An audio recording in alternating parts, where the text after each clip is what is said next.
You're tuning into Black and White Sports on YouTube. The no-holds-barred truth on sports. The main event starts.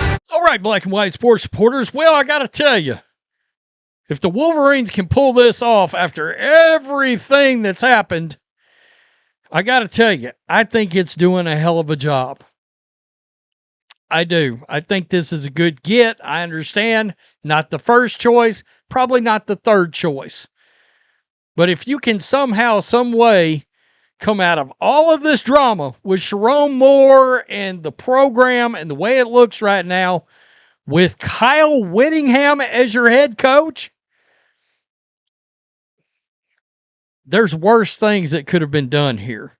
The Biff Poggi thing, give me a break. Give me a break. I mean, honestly, if they did that, I might not watch for his entire tenure. I might just boycott. Because that's not a serious hire for this program. Todd Monken, not loving it. I can tell you right now, not loving it. Kalen DeBoer, don't love it. Like him better at Michigan than I do at Alabama. Just because I don't think he's a great fit there. I know all he does is win, blah, blah, blah. There'll be some asshole in the comments that decides to say that. I think he is more of a Northern coach than a Southern coach. Clark Lee was kind of interesting. A lot of interesting candidates out there. This guy is 66 years old. By the way, he looks like he's about 54.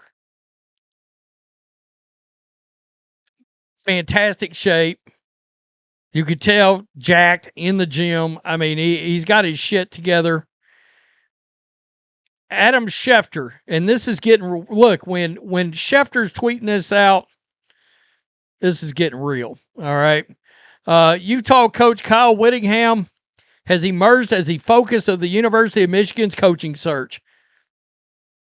I would have to guess, unless he doesn't want the job, he's going to end up being the guy. Utah coach Kyle Whittingham has emerged as the focus of Michigan's coaching search, sources told ESPN. This is Dan Wetzel and Pete Thamel. Okay.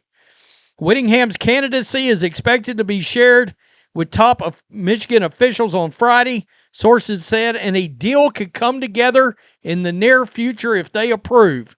This is our guy. Whittingham, 66, went 177-88 in 21 full seasons with the Utes, including a perfect 13-0 season in 2008. We'll look at his resume in a minute. His resume, which includes a 66.8% win percentage, is such that he is expected to eventually be inducted into the College Football Hall of Fame. It was announced he would step down from the Utah program earlier this month. The 10-2 Utes are playing in the SRS Distribution Las Vegas Bowl on New Year's Eve.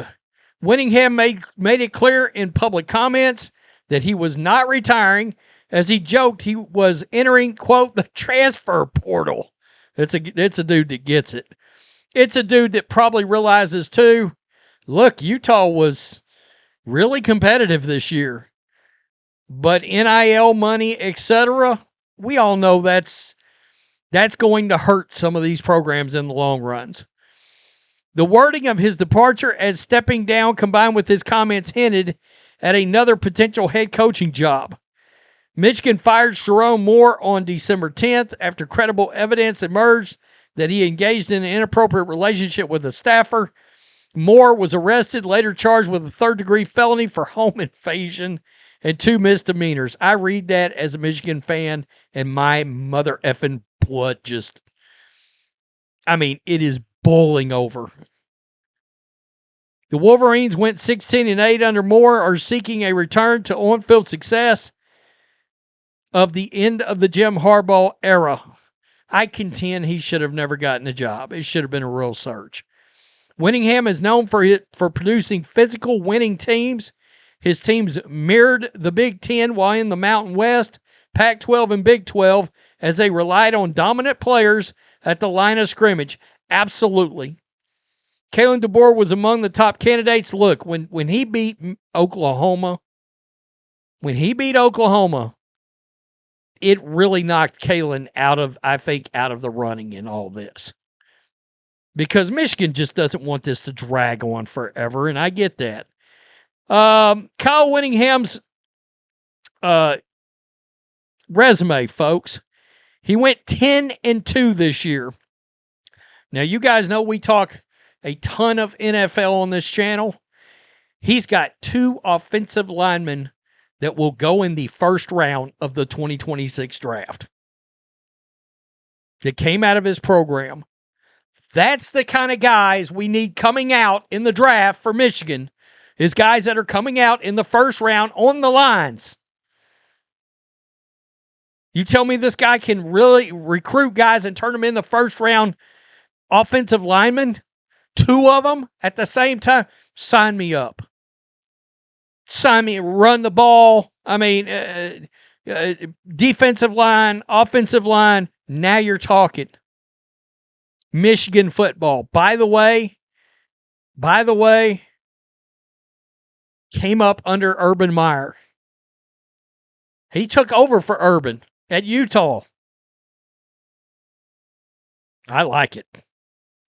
I like it.